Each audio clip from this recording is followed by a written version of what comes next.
Okay, the next thing I want to start talking about is Bronx, jumping and the biting, which I feel like she's been really good at.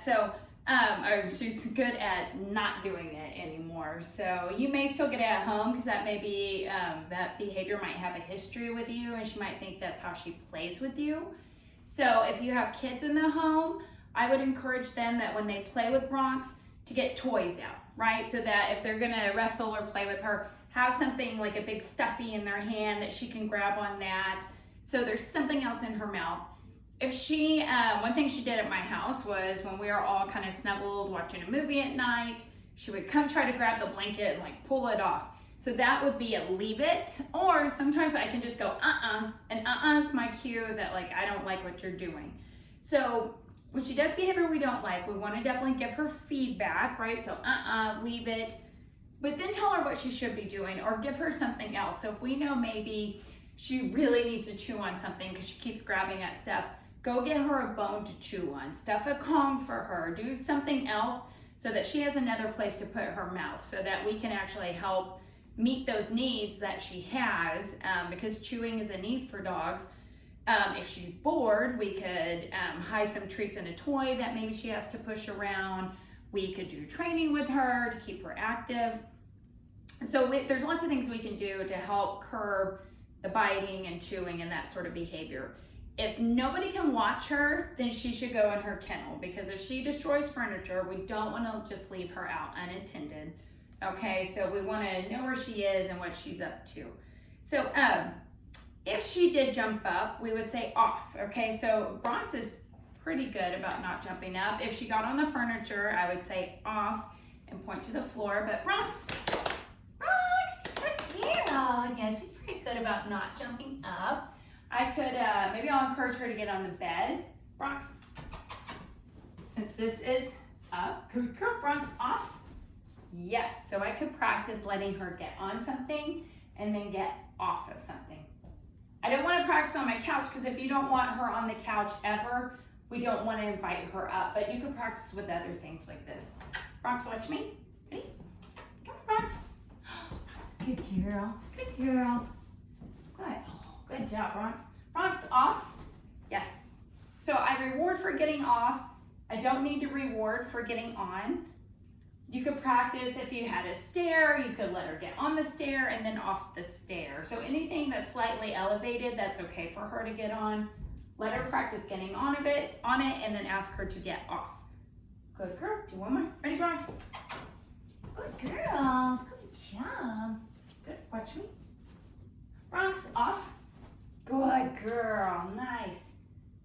She's like, okay, that's easy. Good girl. So the other behavior we've worked on a lot is leave it. I think you told me you've maybe worked on this a little bit with her before.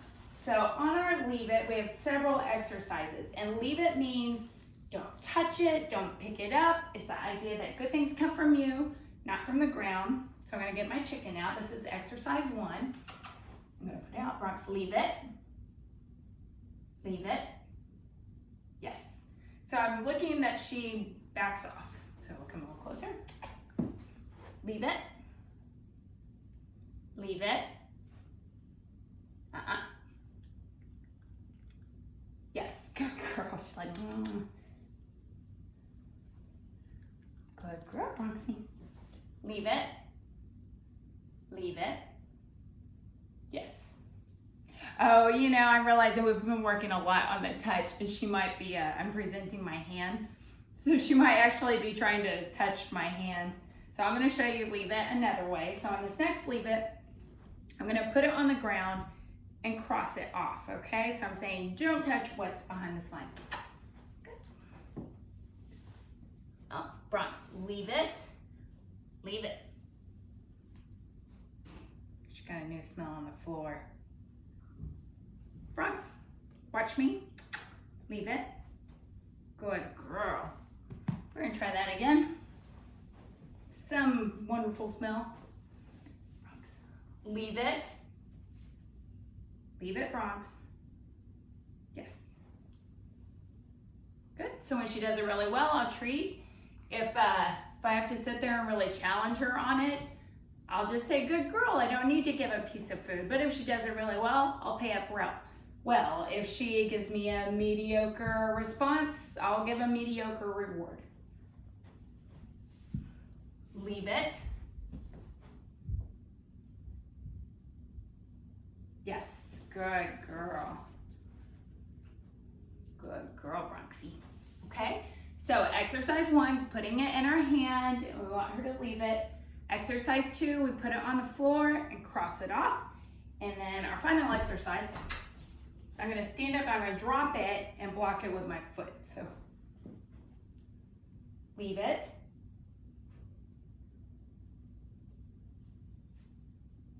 Yes, I probably shouldn't have moved my hands. Just to really think about that one. So she's not going after it, but she sure is thinking about it. And so I want her to look up at me. I don't want it just to be, I'm gonna stare at it and maybe it'll come to me. I want her to look at it and then choose to look up at me. So we'll do this again. Bronx. Leave it. Leave it. Yes. Good girl. Good girl. Right now I'm using a lot of treats, but you know, when I was sitting there and I had my blanket on and she started getting the blanket, in that moment, if I go, hey, Bronx, leave it, if she just if she backs off, maybe I'm just gonna praise her. But we do these exercises, it's like building a muscle, right? It's training for the big performance, right? Which is, you know what, in real life, if I ask you to leave it, I just want you to leave it. Okay, but we do these drills so that she has practice and muscle memory doing it. Okay. Leave it. Good girl, Bronxy. Good girl. Good girl, Ready? Leave it. Yes, good job.